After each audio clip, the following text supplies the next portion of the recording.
Hello everyone, Chris Hale here from Profit Squirrel. How are you all? I hope you're all doing great. In this video, we are again talking about Arb Shooters and we are talking about drifters. What are they and how should you handle them when they occur? Now, if you don't know what I'm talking about when I talk about Arb Shooters, go ahead, click that link on the screen and you will learn all about it. It is one of our new products. It is doing really well for everybody that is signed up to it. Really good profitability happening there. I won't go into it in too much detail. If you want the details, check out that video. But in summary, what it is, it's an alert service, comes through to your mobile phones and it tells you really juicy arbitrage opportunities, basically predictions of price drops that are going to be happening in the market. It allows you to place back and lay bets to lock in a profit with just one matched bet. It's a really cool thing. I'm really excited to share it with you. And in this video, what we're going to do is we're going to go a little bit more into the details and the reality of what arb shooting looks like. So if you haven't seen my earlier video about how best to place your lay bets, go ahead, check that out as well. The link is also on the screen because that is going to actually show you how to make arb shooters even more profitable. In this video, as I said, we are going to talk about drifters, and that is one thing that you do have to watch out for when you are arb shooting. So what is it and what does it look like? So basically, a drifter is when the price of the lay bet doesn't drop as predicted. So we might send you an alert through to your phone in the Arb Shooters group, say 7 p.m. Gulf Stream, and we're saying that there is a horse perhaps of odds of 5.0 and that it's dropping down to 3.0. Now, ordinarily, you go ahead and you place a £20 back stake on that, and you're going to make a profit there. Oh, just got to put in the lay commission, put that in at 2%. You're going to make a profit there of £12.88, which is a really nice profit.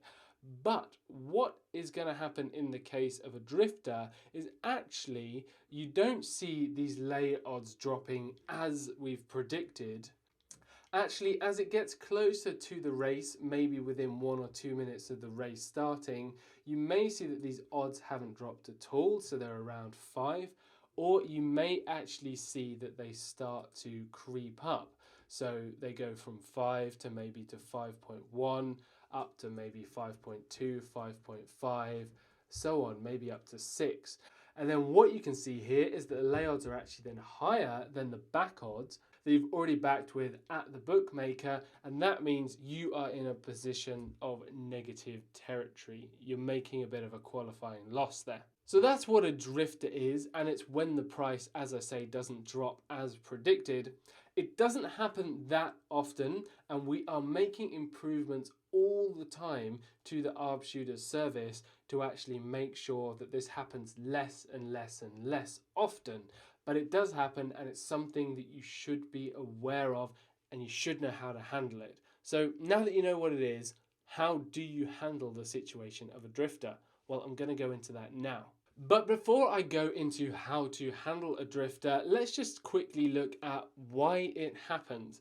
And the simple reason is because the exchange markets on your Betfair, on Smarkets, they're much more difficult to predict than the bookmakers, because on these markets you have people like you and I who are making the market. There's people that are offering back bets, there's people offering lay bets there, and there's a lot of people doing that, and it's quite a dynamic space. So it's not as easy to predict exactly what the lay odds are going to do. So it's no wonder that occasionally they actually do something a little bit unexpected. That's just the nature of the market. And as I say, there are ways I think we've worked out to predict that much more accurately. But for now, that's why it happens, and that's why drifters occasionally do occur.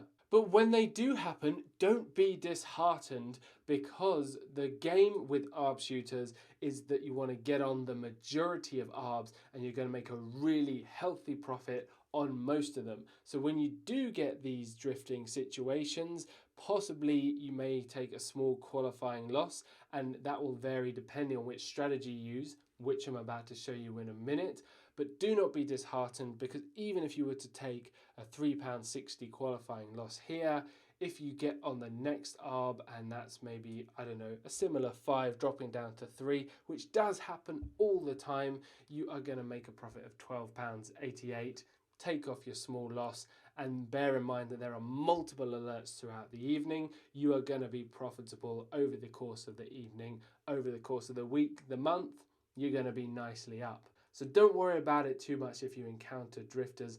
They're just a part of trading. They're just a part of arb shooting. But the important thing is that you make a profit overall. So with that being said, how do you handle a drifter situation? Well, the easiest way to do it is just to lay it off for a small qualifying loss. So say something like this in Angers in France, and say we've got a horse here. Oh, these are all pretty high odds. Maybe this isn't actually the best example. Here we go, something here, smaller odds, 4.4.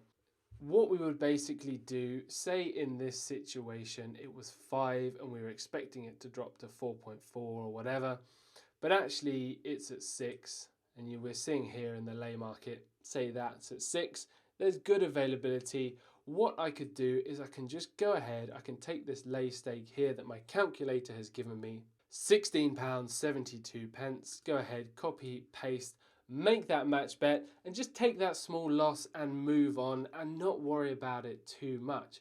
Because the thing you got to bear in mind is there's going to be more alerts and there's going to be more opportunities to make profits, and profitable arbitrages happen much more often than drifters happen. So you are going to be positive. This is the easiest way to deal with this, and it is the quickest way as well. You kind of just do this and move on, not many issues, and it's probably the number one option that I would suggest you go with when you encounter a drifter. Option number 2 is something called Dutching. Now, if you are one of those people that is quite into match betting, or maybe you're from a country where you don't actually have betting exchanges, then you might already be familiar with Dutching. If you're not familiar with Dutching, then go ahead, click the link on the screen now, and you'll be taken to my video that explains how to Dutch. In that video, I'm actually using a different setup to what I'm using here, because we didn't have this exact Dutching calculator at that time.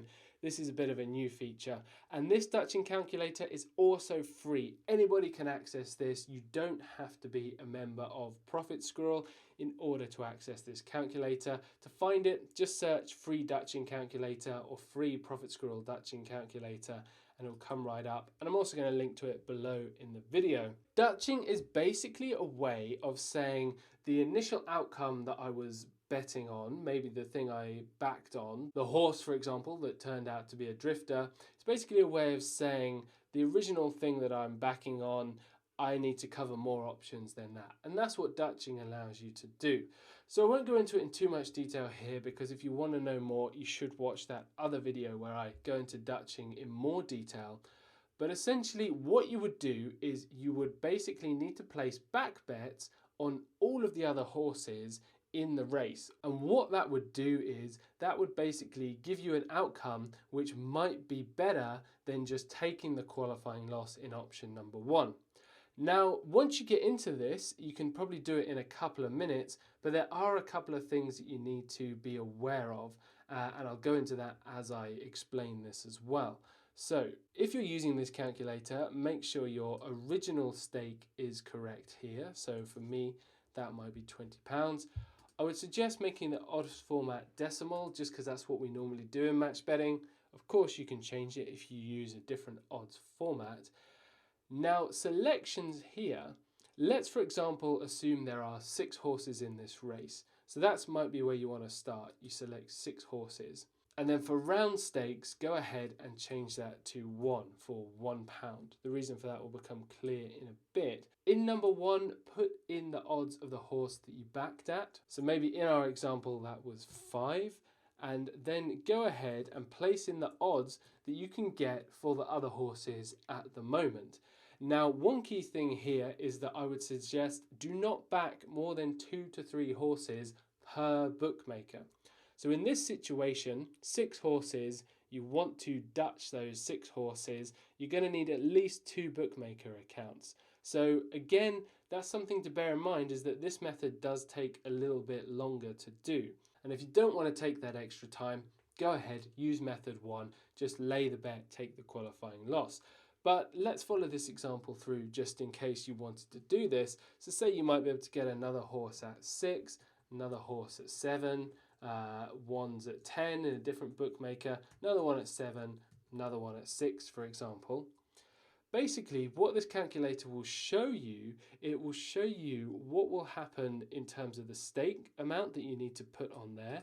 And you'll notice these are all round figures because I've rounded the stake to £1 there, the nearest £1. It tells you your total stake amount that you need, and it tells you what the overall outcome would be, what the profitability would be if this particular horse won the race. Now, as you can immediately see, I've gone from taking a £3.48 qualifying loss or so. Can't remember exactly what the figure was. I think it was about £3.48 or something I was going to lose if I used method 1, to in method 2 here, if I could get these odds of the different horses, to actually making a profit overall.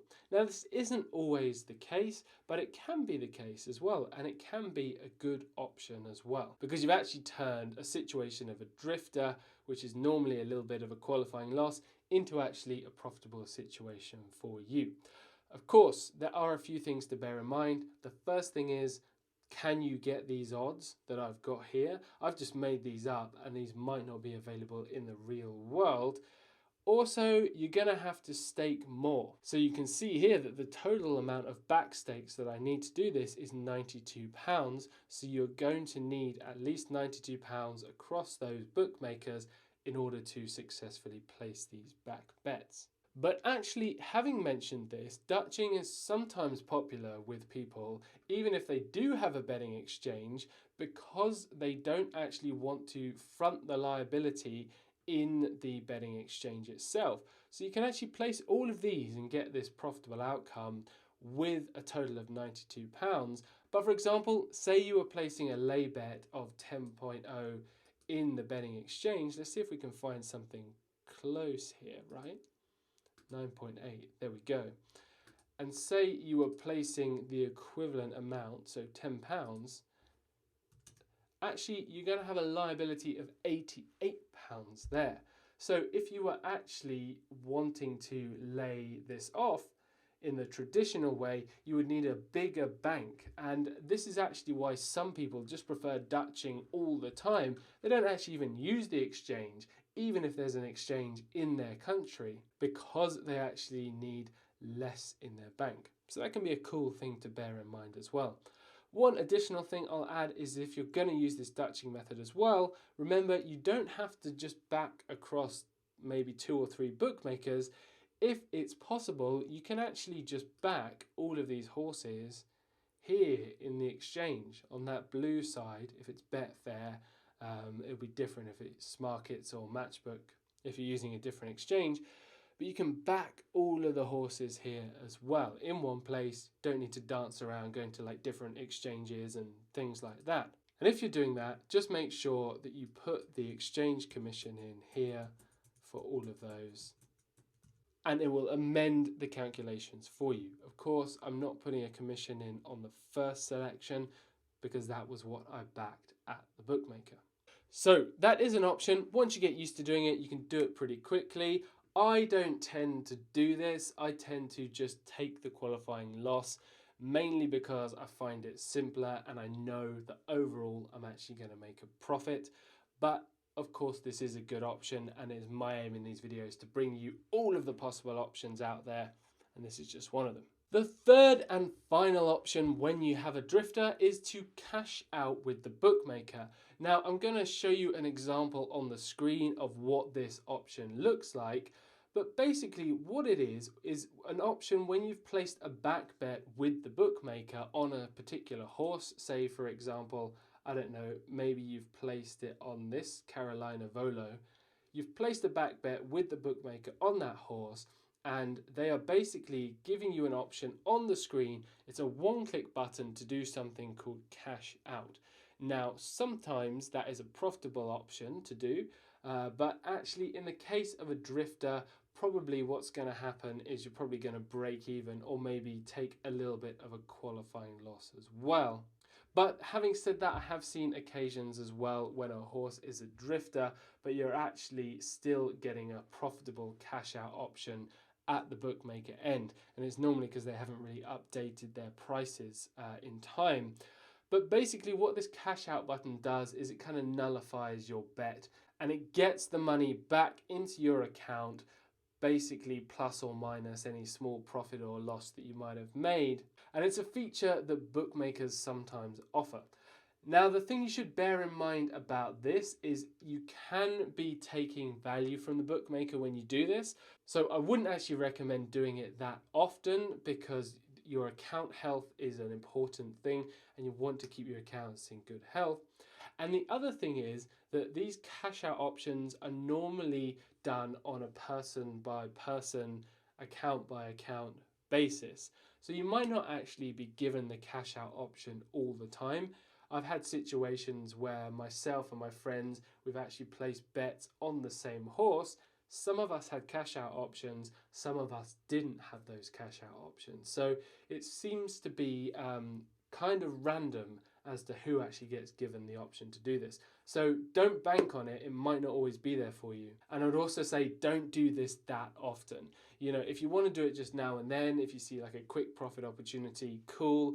Or maybe you can't get the availability or good odds on the lay market, then that's cool as well. You can go ahead and you can just hit the cash out button. But I would say don't do it all the time. Keep it little and often. So that's it. Those are your 3 options when you encounter drifters. As I said, my suggestion would be use option number 1. Just lay the bet, take a small qualifying loss, move on. But you can do whatever you want to do, and maybe you've tried some of these methods as well. Let me know in the comments below if you've tried to deal with drifters in this way. What's your favorite method? What do you like to do?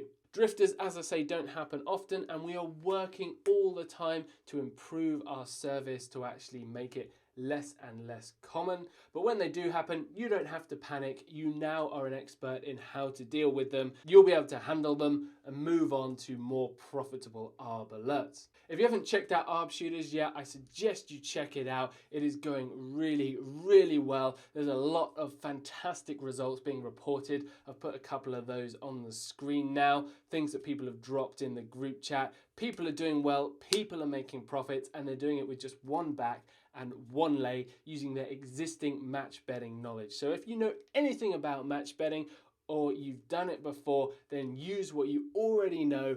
Go ahead, join the Arb Shooters group for free. I'm going to drop the link below this video, or you can head over to arbshooters.com, sign up there, get access for free, make yourself some really nice profits. I hope to see you over there soon. Thank you so much for watching this video. Hit that like button if you've enjoyed it. And of course, make sure you subscribe. New videos every single week, helping you make more money online. We are the experts in match betting and in arb shooting as well. Thank you so much for watching. I've been Chris Hell from Squirrel, and I'll see you again in another vlog really, really soon. Bye for now.